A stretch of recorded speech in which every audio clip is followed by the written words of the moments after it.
Hello, welcome to study 147। हाल ही में भारत के नए महान्यायवादी और सीडीएस नियुक्त किए गए हैं। हम इनसे संबंधित सभी शक्तियों, सभी आर्टिकल्स को और सभी इंपॉर्टेंट फैक्ट्स को हम कवर करेंगे। तो चलो शुरू करते हैं। पहले हम देखते हैं भारत के नए महान्यायवादी कौन बने। तो भारत के नए महान्यायवादी कौन बने? अटॉर्नी जनरल ऑफ इंडिया, ये बने आर वेंकटरमणी। ये आर वेंकटरमणी कौन बने? भारत के नए महान्यायवादी। तो देखते हैं के वेणुगोपाल का कार्यकाल 30 सितंबर को समाप्त हो गया, जो ये 15वें नंबर के महान्यायवादी थे। 16वें नंबर के महान्यायवादी कौन बने? तो 16वें नंबर के बने आर वेंकटरमणी। कौन बने? आर वेंकटरमणी।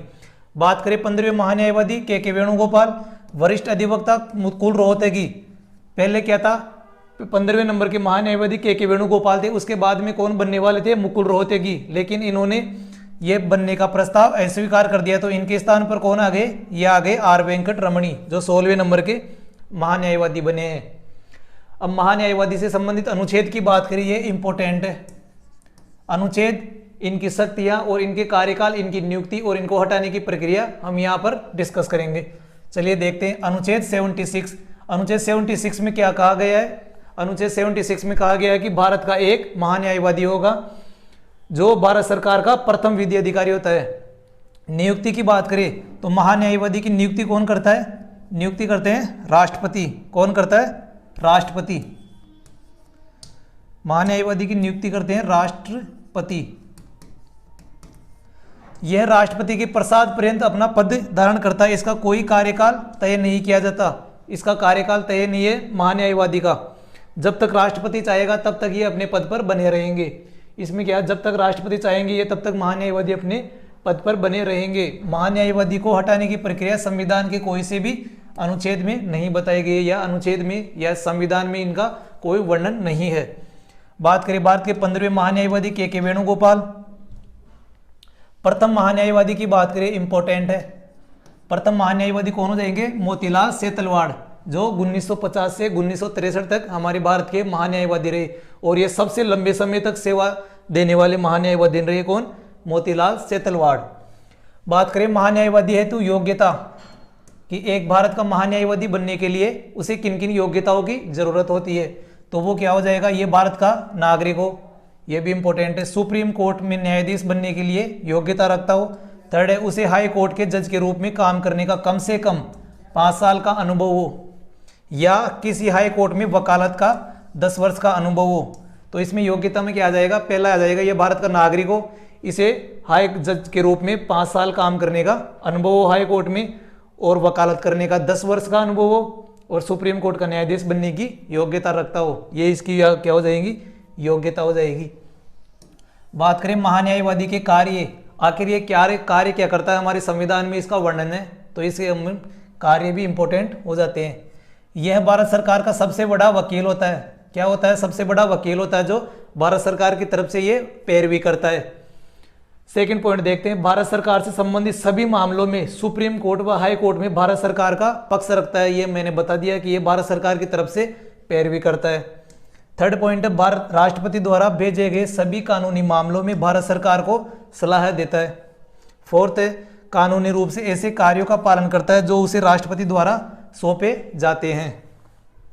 नेक्स्ट देखो अनुच्छेद 88। तो अनुच्छेद 88 क्या कहता है? अनुच्छेद 88 कहता है कि इसमें महान्यायवादी भारत सरकार में ऐसा अधिकारी होता है जो संसद के दोनों सदनों में संयुक्त बैठक में बोलने अथवा भाग लेने का तो अधिकार है, लेकिन इसे वोट डालने का अधिकार नहीं है। ये मोस्ट इंपॉर्टेंट है कि महान्यायवादी दोनों सदनों में कौन से आ जाएंगे? लोकसभा और राज्यसभा। लोकसभा और राज्यसभा में बोलने और भाग लेने का तो अधिकार है, लेकिन वोट नहीं डाल सकता ये। बात करें इंपॉर्टेंट नोट्स की, जिस तरह केंद्र सरकार के लिए महान्यायवादी होता है, उसी प्रकार राज्य सरकार के लिए महाधिवक्ता होता है। जिस प्रकार महान्यायवादी होता है केंद्र सरकार में, उसी प्रकार राज्य सरकार में महाधिवक्ता होता है। मतलब केंद्र सरकार में तो महान्यायवादी इंपॉर्टेंट रोल के रूप में अदा करता है, और राज्य सरकार के रूप में अधिवक्ता। तो बात करें महाधिवक्ता की, बात करें तो ये इसका अनुच्छेद हो जाएगा 165। अभी हम देखे थे महान्यायवादी, तो महान्यायवादी का अनुच्छेद कौन सा था? 76। अनुच्छेद था 76, इसका हो जाएगा 165। नियुक्ति की बात करें तो यहाँ पर होता है राज्यपाल और यहाँ पर नियुक्ति होता है राष्ट्रपति द्वारा। सेंटर में होता है राष्ट्रपति, इसी प्रकार स्टेट में कौन होता है? राज्यपाल, ये ध्यान रखना।